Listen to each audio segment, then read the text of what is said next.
جانی مزاروں کی زیارت کر کے لوگ کس طرح اپنا ایمان، اعمال سب برباد کر رہے ہیں۔ آج کے ایپیسوڈ میں اسٹے ٹیونڈ۔ صبر کرو کہ اللہ سب ٹھیک کر دیں گے۔ صبر کرو کہ اللہ کا وعدہ سچا ہے۔ جب اللہ کا وعدہ سچا ہی ہے تو یہ ہم کیا کر رہے ہیں؟ بزرگان دین کی زیارت کے نام پر ہم وہ ساری حدیں پار کر لیتے ہیں جو ہمیں میجر شرک کی طرف ڈھکیلتی ہیں۔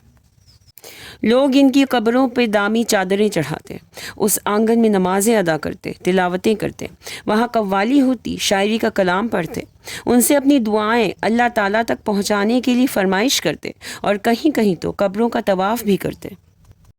ان کا کہنا یہ ہے کہ کیونکہ اللہ رب العالمین بڑے ذات کے مالک ہیں، ان تک ڈائریکٹلی پہنچ پانا ہم جیسے گنہگاروں کی بس کی بات نہیں، اور اس لیے ہم اولیاء اللہ یا پھر ایسے بزرگان دین کا سہارا لیتے ہیں جو ایک میڈیٹر کا کام کرتے ہیں اور ہماری دعائیں اللہ کی بارگاہ تک پہنچاتے ہیں۔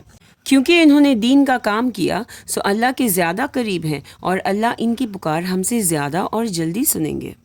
یہ جو مرید بنے بیٹھے ہیں آپ کے سامنے ہزاروں کہانیاں اور کئی ساری ضعیف اور فیبریکیٹڈ حدیثوں کا حوالہ دیتے ہیں، جبکہ آپ کو ایسی کوئی بھی جانکاری قرآن میں نہیں ملے گی، اور ان کے تمام جواب آپ کو اللہ کی اس کتاب میں موجود ملے گی جس پر ہر مسلمان کا عقیدہ ہے۔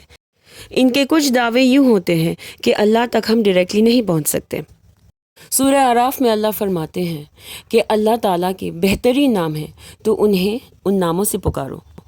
تو سورہ بقرہ میں اللہ تعالیٰ فرماتے ہیں کہ میں اپنے بندوں کی ان دعاؤں کی جواب دیتا ہوں جب وہ مجھے پکارتے ہیں۔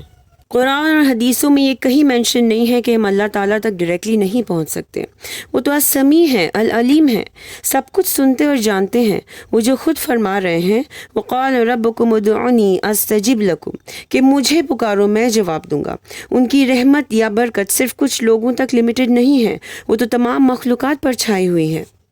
یوز یور لاجک، میری یا کسی اور کی نہیں، ایٹ لیسٹ قرآن اور سنت کی تو مانیے۔ بڑے بڑے بزرگان دین مثلا خواجہ معین الدین چشتی رحمۃ اللہ علیہ، عبد القادر جیلانی رحمۃ اللہ علیہ نے توحید اور دعوت تبلیغ کا کام بڑے پیمانے پہ کیا، اور آج ان کے چاہنے والے توحید کے علاوہ سب کچھ کر رہے ہیں۔ اپنے گھروں میں نمازیں ادا کرنے کا وقت نہیں، لیکن دور شہر کا سفر طے کر کے عرس مناتے اور لوگوں سے پیسے اکٹھے کر کے ان کے نام کا دیغ چڑھاتے۔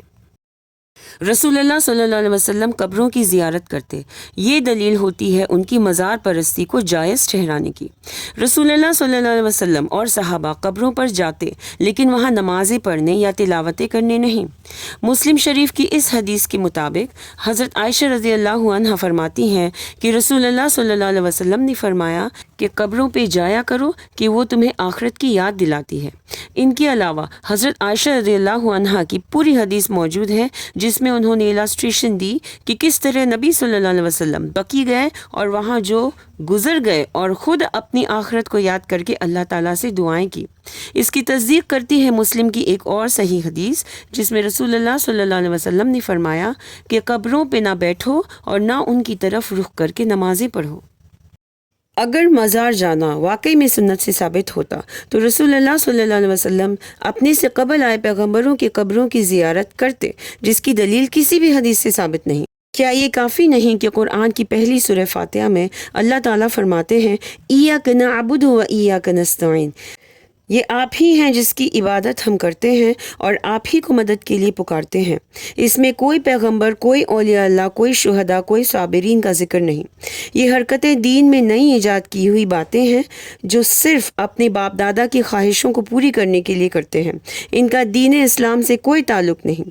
یاد رہے اللہ تعالیٰ اپنی رحمت سے ہر چیز معاف کریں گے سوائے شرک کے۔